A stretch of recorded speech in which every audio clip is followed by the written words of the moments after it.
Good morning, dear students. Myself, Mr. Sunil Kumar from Euro International School, Kanina.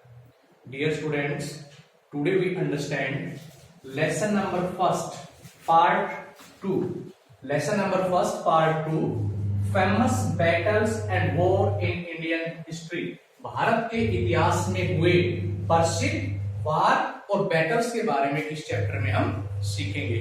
Today the date is May 12 and the day is Tuesday. ठीक है? Okay, dear students, I hope you all are fine at your home and you understand the lot of things from our videos and the other study materials. The first one is Kaling War.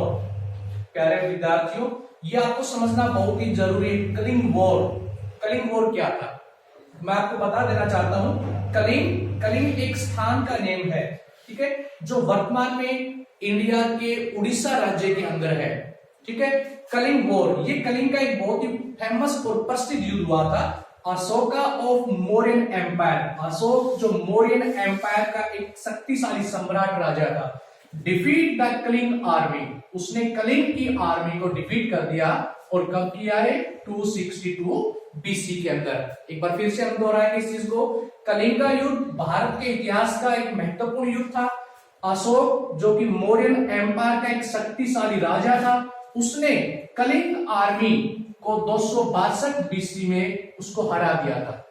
और इस युद्ध के बाद अशोक ने अपने जीवन के लिए हमेशा से ही युद्धों को त्याग दिया था. एक इससे इंपॉर्टेंट क्वेश्चन बनता है, बहुत बार पूछा जाता है कि कौन से युद्ध के बाद अशोक ने अपने जीवन से युद्ध को त्याग दिया था, तो इसका आंसर आएगा कलिंग वॉर. और बहुत बार ये भी पूछा जाता है कि कितने लोग इस युद्ध में मारे गए थे. तो छात्रों मैं आपको बता देना चाहता हूं, नियर अबाउट 1 लाख के आसपास लोग इस युद्ध में मारे गए थे. ठीक है, अगर आपसे ये पूछा जाता है कि कलिंग का वॉर कब लड़ा गया था, तो इसका राइट आंसर होगा आपका 262 BC के अंदर. Is that clear? किन के बीच हुआ था? तो मौर्यन एम्पायर अशोक के बीच और कलिंग आर्मी के बीच हुआ था. Okay, now we go to second point, first battle of Tarain. Tarain का पहला युद्ध. विद्यार्थियों मैं आपको बता देना चाहता हूं, ट्राइन जो है वो हरियाणा राज्य के अंदर है. ठीक है, कुरुक्षेत्र में पृथ्वीराज चौहान डिफीटेड मोहम्मद गौरी इन 1191. ठीक है, ट्राइन के 2 युद्ध हुए, दोनों ही कंटिन्यू हुए. एक पहला तो हुआ 1191 ईस्वी के आसपास, दूसरा इसके तुरंत बाद 1192 में हुआ. तो पहले हम बात करते हैं first battle of Tarain. Prithviraj Chauhan defeat Mohammad Ghori. Prithviraj Chauhan ने मोहम्मद गौरी को 1191 में ट्राइन के प्रथम युद्ध में हरा दिया. Is it clear? ये भी इंपॉर्टेंट क्वेश्चन बनता है, बहुत बार इससे रिलेटेड क्वेश्चन पूछे जाते हैं एग्जाम के अंदर. Next, second battle of Tarain. Tarain का दूसरा युद्ध भी हुआ, दोनों युद्ध कंटिन्यू हुए. सेकंड युद्ध के अंदर मोहम्मद गौरी, जबकि पहले युद्ध के अंदर मोहम्मद गौरी हार चुका था पृथ्वीराज चौहान से, लेकिन इसके ठीक बाद 1192 के अंदर जो दूसरा युद्ध हुआ, मोहम्मद गौरी ने पृथ्वीराज चौहान को यहाँ पे क्या कर दिया? हरा दिया. Is it clear? तो ये बहुत बार पूछे जाते हैं कि ट्राइन के कुल कितने युद्ध हुए, तो आपको ध्यान रखना है कि ट्राइन के 2 युद्ध हुए थे, 1191 के अंदर, 1192 के अंदर. 1191 के पहले युद्ध में पृथ्वीराज चौहान ने मोहम्मद गौरी को हराया, लेकिन ठीक इसके बाद में जो दूसरा युद्ध हुआ, उसमें मोहम्मद गौरी ने पृथ्वीराज चौहान को हरा दिया. और ये दोनों ही युद्ध 1191 और 1192 के आसपास लड़े गए. Next one is first battle of Panipat. ये भी बहुत इंपॉर्टेंट क्वेश्चन बनता है एग्जाम के हिसाब से. फर्स्ट बैटल ऑफ पानीपत, आप जानते हैं पानीपत हरियाणा का एक जिला है. ठीक है, बाबर डिफीटेड इब्राहिम लोदी. पानीपत के प्रथम युद्ध में बाबर, जो कि भारत में आने वाला प्रथम मुगल था, ठीक है, 1526 में आया था, बाबर डिफीटेड इब्राहिम लोदी. बाबर ने इब्राहिम लोदी को क्या किया?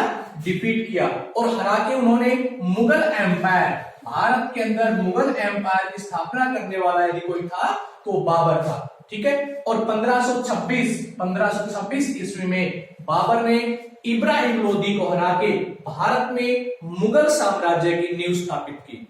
जब बाबर पहली बार भारत में आया 1526 में, तो उसने कंटिन्यू 4 युद्ध किए और चारों युद्ध के अंदर उसने विजय प्राप्त की।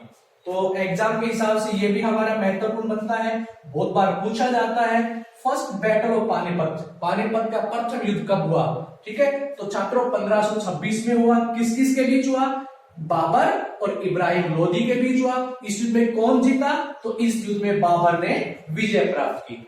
Next, second battle of Panipat. हम जानते हैं पानीपत के 3 युद्ध हुए हैं। Second battle of Panipat, second battle हुआ अकबर फोर्स डिफीटेड हेमू। अकबर जो कि मुगलों का ही एक राजा था, ठीक है। अकबर ने किसको हराया? यहाँ पे हेमू को हराया। हेमू जो उन दिनों दिल्ली का एक क्या था? एक शासक था, और ये हिंदू धर्म का एक शासक था, ठीक है। तो अकबर की सेना ने यहाँ पे हेमू को हरा दिया, और ये कब हराया? 1556 ईस्वी के अंदर। तो विद्यार्थियों, बहुत बार ये पूछा जाता है कि पानीपत का द्वितीय युद्ध कब हुआ था, तो आपको ध्यान रखना है 1556 के अंदर हुआ था। किस किस के बीच हुआ? अकबर कौन था? ये मुगल साम्राज्य का एक शक्तिशाली राजा था। अकबर और हेमू जो कि एक हिंदू शासक था, इन दोनों के बीच पानीपत का दूसरा युद्ध हुआ। इसके बाद हम बात करते हैं third battle of Panipat. Panipat के 3 युद्ध हुए हैं, तो ये तीसरा और अंतिम आता है थर्ड बैटल ऑफ पानीपत। तीसरा युद्ध हुआ अहमद शाह अब्दाली। किसके बीच हुआ? Ahmad Shah Abdali, king of Afghanistan. ये अफगानिस्तान का शासक था अहमद शाह अब्दाली। इसने किसको हराया? इसने मराठों को हरा दिया, ठीक है। मराठे उन दिनों भारत में भी एक शक्तिशाली साम्राज्य स्थापित करना चाहते थे, लेकिन अहमद शाह अब्दाली जो कि अफगान का एक राजा था, उसने मराठों की सेना को हरा दिया। और कब हराया? 1761 के अंदर, ठीक है। ठीक है, एक बार फिर से हम रिवाइज करते हैं पानीपत के तीनों युद्ध, क्योंकि ये बहुत इंपॉर्टेंट हो सकते हैं आपके एग्जाम के हिसाब से भी। First battle of Panipat, Panipat का पहला युद्ध हुआ 1526 के अंदर, दूसरा हुआ 1556 के अंदर, और तीसरा हुआ आपका 1761 के अंदर। किसने किसको हराया प्रथम, द्वितीय और तृतीय युद्ध के अंदर? तो फिर से ध्यान देखते हैं, बाबर ने भारत में 1526 में आके भारत में मुगल साम्राज्य की स्थापना की थी। 1526 में ही बाबर ने इब्राहिम लोदी को हरा दिया था, ठीक है। सेकंड बैटल अकबर की सेना और हेमू के बीच हुआ था, जो हेमू एक हिंदू शासक था, 1556 में हुआ था। तीसरा अहमद शाह अब्दाली जो कि अफगानिस्तान का एक शासक था, और मराठों के बीच हुआ, यह 1761 के अंदर हुआ। नेक्स्ट, बैटल ऑफ प्लासी का युद्ध, ये भी भारत के इतिहास में एक बहुत ही महत्वपूर्ण युद्ध है। रॉबर्ट क्लाइव जो कि उन दिनों ईस्ट इंडिया कंपनी का एक प्रमुख व्यक्ति होता था, प्रमुख शासक भी हम इसको मान सकते हैं। रॉबर्ट क्लाइव इसका नेम था। Robert Clive of East India Company defeated Sirajuddaula. Sirajuddaula कौन थे? सिराजुद्दौला उन दिनों बंगाल के नवाब होते थे, ठीक है। इन दोनों के बीच प्लासी का युद्ध हुआ, और प्लासी का युद्ध ये दोनों ही किसके लिए? भारत के लोगों के लिए और ईस्ट इंडिया कंपनी के लिए, दोनों के लिए बहुत ही महत्वपूर्ण था, क्योंकि जो भी इस युद्ध में विजय प्राप्त करना चाहता था, वो भारत का एक शक्तिशाली शासक के रूप में स्थापित होना चाहता था। तो इस युद्ध में रॉबर्ट क्लाइव और सिराजुद्दौला के बीच युद्ध हुआ, जिसको 1757 के अंदर लड़ा गया, ठीक है। और इसमें क्या हुआ? रॉबर्ट क्लाइव जो कि ईस्ट इंडिया कंपनी का एक नेतृत्व कर रहा था, उसने सिराजुद्दौला को हरा दिया, ठीक है। तो बहुत बार विद्यार्थियों को पूछा जाता है कि प्लासी का युद्ध कब लड़ा गया था, तो फिर एक बार मैं आपको याद दिलाना चाहता हूं, प्लासी का जो युद्ध हुआ वो 1757 के अंदर लड़ा गया था। नेक्स्ट, बैटल ऑफ बक्सर का युद्ध, ठीक है, इसके बारे में समझते हैं। Hector Munro, East India Company, ये भी ईस्ट इंडिया कंपनी जिसको हम अंग्रेजों की कंपनी मानते थे, ठीक है, जो भारत में व्यापारिक उद्देश्य से आई थी, ठीक है। हेक्टर मुनरो जो ईस्ट इंडिया कंपनी के एक पदाधिकारी थे, उन्होंने क्या किया? डिफीट आर्मी ऑफ नवाब मीर कासिम, ये भी बंगाल का एक नवाब था, ठीक है। और यहाँ पे हेक्टर मुनरो ने मीर कासिम की सेना को हरा दिया, और कब हराया विद्यार्थी? इसको 1764 के अंदर, ठीक है। तो हम याद रखें कि बक्सर का जो युद्ध हुआ वो 1764 1964 के अंदर हुआ। किस किस के बीच हुआ? नवाब मीर कासिम जो बंगाल का एक नवाब था, और हेक्टर मुनरो जो ईस्ट इंडिया कंपनी का एक नेतृत्वकारी था, इन दोनों के बीच हुआ था। Next is India China. India China का युद्ध भी एक बहुत ही महत्वपूर्ण युद्ध है। चाइना डिफीटेड इंडिया, ठीक है। इस युद्ध में किसने किसको हराया? चाइना ने इंडिया को हराया। And took part now known as Arunachal Pradesh, ठीक है। आजकल जिसको हम अरुणाचल प्रदेश कहते हैं, ठीक है। और कब लड़ा गया ये? 1962 के अंदर, ठीक है। फिर एक बार समझते हैं, India China war, China defeat India. China ने इंडिया को हराया, और कब हराया? 1962 के अंदर हराया, ठीक है। और चाइना ने इस युद्ध में इंडिया को हरा के इंडिया का जो एक स्टेट है अरुणाचल प्रदेश, इसके ऊपर अपना कब्जा कर लिया गया, ठीक है। तो बहुत बार एग्जाम में भी आपसे पूछा जा सकता है कि इंडिया चाइना का युद्ध कब हुआ, तो हमें याद रखना है 1962 के अंदर हुआ था ये युद्ध। किसने किसको हराया? चाइना ने इंडिया को हराया। Okay, next number 10, Indo Pakistan war, ठीक है। इंडो पाकिस्तान वॉर, जैसा कि हम जानते हैं भारत और पाकिस्तान ये 1947 से दोनों ही एक होते थे, यानी कि उस समय सिर्फ और सिर्फ भारत होता था। लेकिन जैसे ही पार्टीशन हुआ, पार्टीशन कब हुआ? 1947 में हुआ। और पार्टीशन से क्या हुआ? पार्टीशन का रिजल्ट ये बना कि एक नई कंट्री का उदय हुआ, जिसको हम क्या जानते हैं? जिसको हम पाकिस्तान के नाम से जानते हैं, ठीक है। तो ये वही युद्ध है इंडो पाकिस्तान, यानी कि इंडिया पाकिस्तान वॉर। ये कब लड़ा गया? Cease fire resulted in the Tashkent agreement 1965। इसको 1965 में हुआ था ये, और ये सीज फायर ताशकंद के दौरान इसको लड़ा गया था।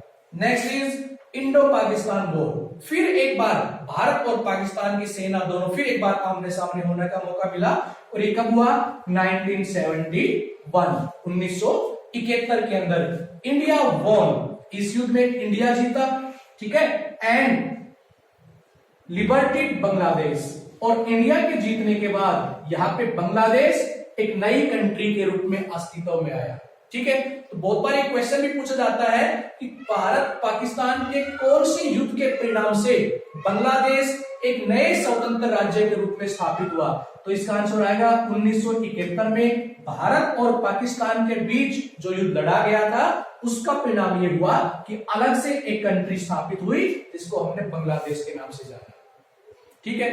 अब हम लास्ट पे आते हैं। लास्ट हमारा आता है कारगिल कन्फ्लिक्ट। कन्फ्लिक्ट होता है विवाद, ठीक है। कारगिल जो कि ये हमारे भारत का एक महत्वपूर्ण हिस्सा है, जो J&K के पार्ट में है। Kargil conflict, India regain their territory. Territory means होता है हमारा भूभाग, हमारा क्षेत्र, ठीक है। इन कारगिल रीजन, इस युद्ध को भारत और इंडिया इन दोनों के बीच इसको लड़ा गया था। कारगिल में इसको लड़ा गया था, और ये लड़ा गया था 1999 में इस युद्ध को लड़ा गया था, जिसका परिणाम ये हुआ कि भारत ने अपने कारगिल क्षेत्र के ऊपर फिर से कारगिल क्षेत्र के ऊपर अपना कब्जा स्थापित किया। तो ये कुछ महत्वपूर्ण हमारे वॉर थे, जो कि हमारे chapter number 1 important event of Indian history की रिलेटेड थे ये, ठीक है। छात्रों, विद्यार्थियों, आपको इसको बहुत ध्यान से समझना है, ठीक है। जब भी आपका एग्जाम होता है, इससे रिलेटेड आपसे बहुत बार क्वेश्चन पूछे जाते हैं, ठीक है। मुझे आशा ही नहीं, पूर्ण उम्मीद भी है कि आपने आज के इस हमारे टॉपिक से काफी कुछ सीखा होगा। Okay, thanks.